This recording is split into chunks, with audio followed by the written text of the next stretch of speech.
Hyperlink হলো link যা একটি ডকুমেন্টের সাথে আরেকটি ডকুমেন্ট কানেক্ট করে অথবা অন্য একাধিক ডকুমেন্টকে কানেক্ট করে। এখন হাইপারলিঙ্কের সিনট্যাক্স হলো এরকম HTML এ এটি শুরু করতে হবে আমাদের এ ট্যাগ দিয়ে।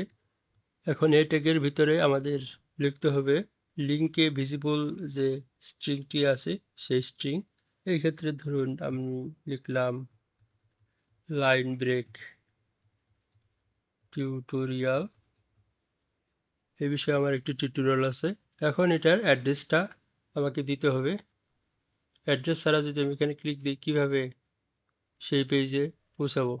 এখন লাইন ব্রেক টিউটোরিয়ালের লিঙ্ক এখানে দিব, সেজন্য প্রথমে আমার একটি অ্যাট্রিবিউট লাগবে, সেটা হলো href অর্থাৎ হাইপারলিঙ্ক রেফারেন্স। এটা হলো সবচেয়ে গুরুত্বপূর্ণ অ্যাট্রিবিউট এই ট্যাগের, এবং ইকুয়াল টু দিয়ে আমি লাইন ব্রেকের অ্যাড্রেসটি দিব, সেজন্য ডট মানে কারেন্ট ফোল্ডার, এবং এই ফোল্ডারের ভিতরে লাইন ব্রেক HTML। এখন আউটপুট দেখা যাক। এই হলো আমাদের সেই ফাইলটি link.html। এখন আমি এটি রিলোড করলাম, দেখুন লিঙ্ক লাইন ব্রেক টিউটোরিয়াল দেওয়া আছে। যদি ক্লিক করি আবার লাইন ব্রেক টিউটোরিয়াল এই ফাইলে চলে যায়। সুতরাং আমার এই link.html ডকুমেন্টের সাথে আমার লাইন break.html কানেক্ট করলো আমার এই লিঙ্ক কিভাবে তৈরি করতে হয় আমরা জানলাম। এখন লিঙ্কের টাইটেল অ্যাট্রিবিউট নিয়ে আলোচনা করা যাক। টাইটেল অ্যাট্রিবিউটটি আসলে একটি টুল টিপ শো করে। আমরা এখানেই একটি টাইটেল দিয়ে দিই, টাইটেল অ্যাট্রিবিউট। আমি সেম স্ট্রিংটি এখানে দিয়ে দিলাম। এখন দেখুন রিলোড করে দেখা যাক কি হয়। এখন যদি এখানে মাউস হোভার করি দেখুন দেখাচ্ছে লাইন ব্রেক টিউটোরিয়াল, এটা আমার টাইটেলের কারণে। এরপর আমরা আলোচনা করব এ ট্যাগের টার্গেট অ্যাট্রিবিউট নিয়ে।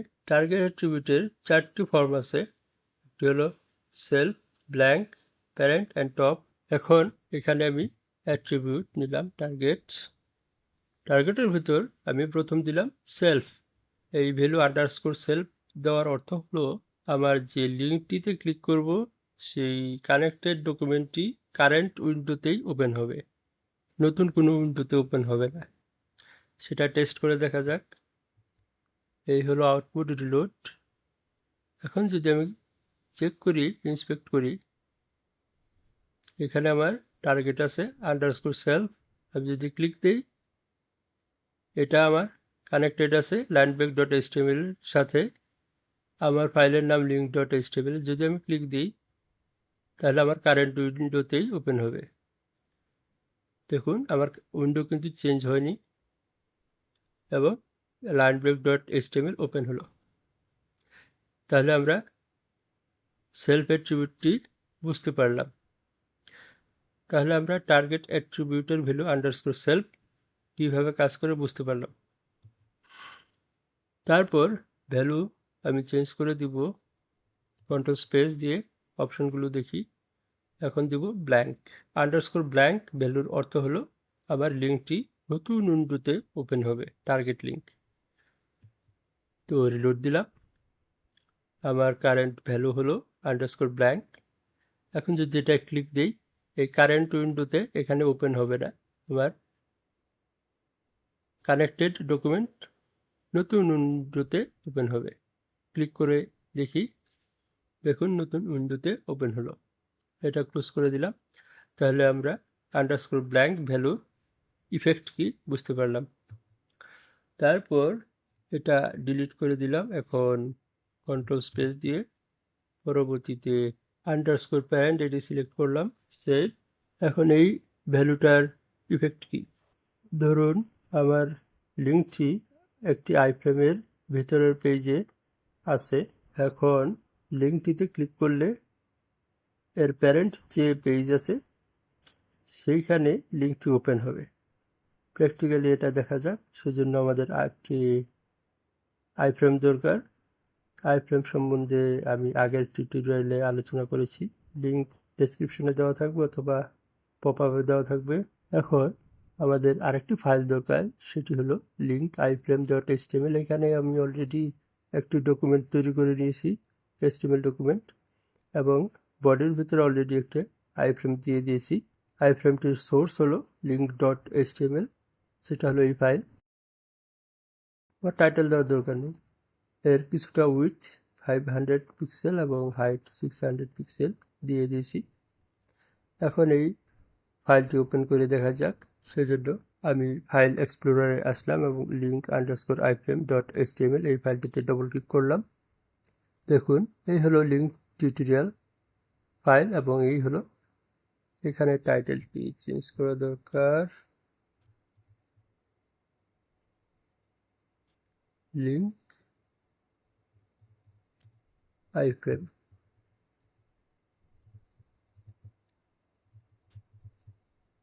রিলোড। এটা হলো লিঙ্ক iframe ফাইল এবং এখানে এই iframeটি আমার এসেছে। iframeর ভিতর লাইন ব্রেক ডট টিউটোরিয়াল এই লিঙ্কটি আছে। এখন দেখুন আমি যদি এই লিঙ্ক ডট html ফাইলে এখানে যদি টার্গেট প্যারেন্ট এটা যদি না দিই তাহলে কি হয়, সেভ, রিলোড।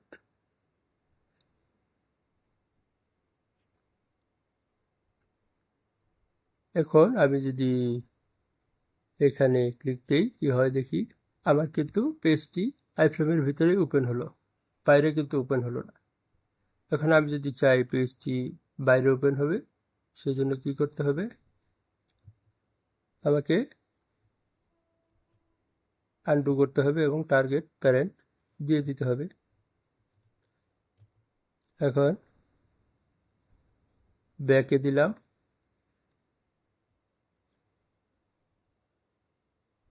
রিলোড করলাম। এখন যদি ক্লিক করি দেখুন এটি আমার বাইরের প্যারেন্ট ট্যাবের ভিতর ওপেন হলো। তাহলে এই হলো আন্ডারস্কোর প্যারেন্ট ভ্যালুর ব্যবহার। নেক্সট হলো আমাদের আন্ডারস্কোর টপ। এটা আমি একটু মৌখিকভাবে বুঝাবো, কারণ সিমিলার কনসেপ্ট অলরেডি বলেছি। প্যারেন্টের ক্ষেত্রে আইফ্রেমের ভিতরের পেজ থেকে লিঙ্কটি প্যারেন্ট পেজে ওপেন হয়। কিন্তু যদি এমন হয় যে আইফ্রেমের ভিতর আইফ্রেম বা তার ভিতর আরও আইফ্রেম আছে লেয়ারের মতো, এবং সর্বশেষ ভিতরের আইফ্রেমের যদি একটি লিঙ্ক থাকে, সেটি যদি ক্লিক করি, যদি প্যারেন্ট দেওয়া থাকে তাহলে তার উপরের লেয়ারের আইফ্রেমে লিঙ্কটি ওপেন হবে। কিন্তু যদি আন্ডারস্কোর টপ দেওয়া থাকে তাহলে সবচেয়ে বাইরের যে পেজ, অর্থাৎ সবগুলো আইফ্রেম নিয়ে সবচেয়ে বাইরের যে প্যারেন্ট পেজ, এই পেজ কারেন্ট পেজ, এইখানে লিঙ্কটি ওপেন হবে।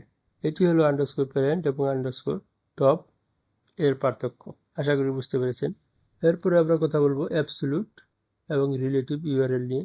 এটি বুঝতে সুবিধা হবে যদি আপনারা অলরেডি, আমার একটি ভিডিও আছে ফাইল পথ টিউটোরিয়াল, আমি লিঙ্ক ডেসক্রিপশনে দিয়ে দিব এবং পপ আপে থাকবে, সেটি যদি দেখে থাকেন তাহলে এটা খুবই সহজ। অ্যাবসোলিউট ইউআরএল হলো আমার পুরো পাথটি উল্লেখ থাকবে, ফুল ওয়েব অ্যাড্রেস। ফর এক্সাম্পল এখানে আছে href এর ভ্যালু হলো https, ডোমেইন নেম আছে এখানে example.com, এবং তার ভিতরে ধরুন এটি আমার যে এখানে ফাইলগুলো, এগুলো একটি সার্ভারের ভিতরে আছে। এটি তো আমার পার্সোনাল ল্যাপটপ, কিন্তু ধরুন এটি একটি সার্ভারের ভিতরে আছে এবং এই ফোল্ডারের নাম এই ক্ষেত্রে ধরুন এক্সাম্পল, এবং এর ভিতরে বিভিন্ন ফোল্ডার আছে। তো example.com এর ভিতরে, অর্থাৎ এই ফোল্ডারের ভিতরে আমার ব্রাঞ্চেস এই ফোল্ডার আছে এবং তার ভিতরে index.html আছে, এবং এই লিঙ্কের নাম হলো কি সেকশনস, অর্থাৎ সেকশনস নামে স্ট্রিং আছে। সেখানে ক্লিক দিলে আমি এই অ্যাড্রেসে চলে যাব। তো এখানে কিন্তু ডোমেইন নেম সহ, অর্থাৎ ওয়েবসাইটের নাম সহ পুরো অ্যাড্রেসই উল্লেখ আছে। তো এটা হলো অ্যাবসলিউট ইউআরএল। এবং রিলেটিভ ইউআরএল হলো যে আমার পুরো অ্যাড্রেস উল্লেখ করার দরকার নাই, বর্তমান পজিশন, অর্থাৎ ধরুন আমি link.html এইখানে আছি, সেইটির সাপেক্ষে ধরুন আমি আরেকটি ফাইল, অর্থাৎ ধরুন আরেকটি ফোল্ডারের ভিতরে আরেকটি ফাইল আছে, সেইটার রেফারেন্স কিভাবে দিব, আমার পুরো অ্যাড্রেস উল্লেখ করার দরকার নেই। তো সেই পদ্ধতিটি হলো href এর ভ্যালু হবে, ধরুন আমার বর্তমান ফাইলটি এইখানে আছে এবং আমি ব্রাঞ্চেস এর ভিতরে যাব। ধরুন এখানে এই ফোল্ডারটির নাম ব্রাঞ্চেস, এবং এর ভিতরে আমার northern branch.html এই ফাইলটি আছে এর ভিতরে।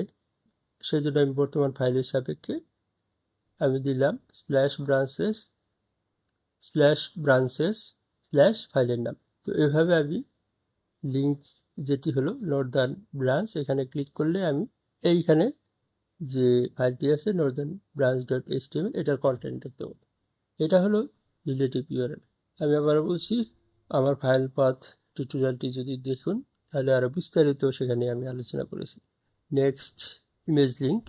এখন আমরা লিঙ্ক দিয়ে একটি ইমেজ কিভাবে কানেক্ট করা যায় সে বিষয়ে আলোচনা করব। ধরুন আমি এই ফাইলের সাথে কানেক্ট করব, সেজন্য আমি দিলাম লস্ট পেঙ্গুইন লিঙ্ক এর কন্টেন্ট, এবং এখানে এই স্টেপের ভিতর আমি ফাইলটি কানেক্ট করার চেষ্টা করব। সেজন্য ডট মানে কারেন্ট ফোল্ডার, স্ল্যাশ আমার এই ফোল্ডারের নাম HTML ফরম্যাটিং এবং সেখানে যে file lost baby penguin save. তো আমি রিলেটিভ ওয়েতে এই ইমেজের সাথে কানেক্ট করলাম। এখন আউটপুট দেখি, রিলোড। এখন আমার একটা লাইন ব্রেক দরকার, সেজন্য এখানে আমি দিলাম ব্রেক ট্যাগ, রিলোড। এখন লস্ট পেঙ্গুইন এখানে যদি ক্লিক দিই তাহলে কিন্তু আমি এই ফাইলটি দেখতে পাচ্ছি। এটা কিন্তু কোনো HTML ডকুমেন্ট না, .jpg ফাইল। ব্যাক। এই হলো আমি ইমেজকে কিভাবে কানেক্ট করব। এবং নেক্সট আমরা দেখব, আমি এটি আবার কপি করলাম। এখানে ইমেজটির বদলে আমি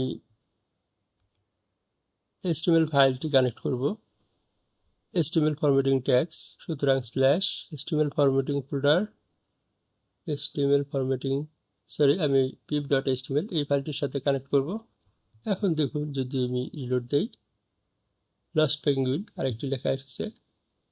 এই লেখাটি চেঞ্জ করে দিই, পিপ স্টোরি, সেভ, রিলোড। একটি লাইন ব্রেক দরকার, সেজন্য এটি কপি করলাম,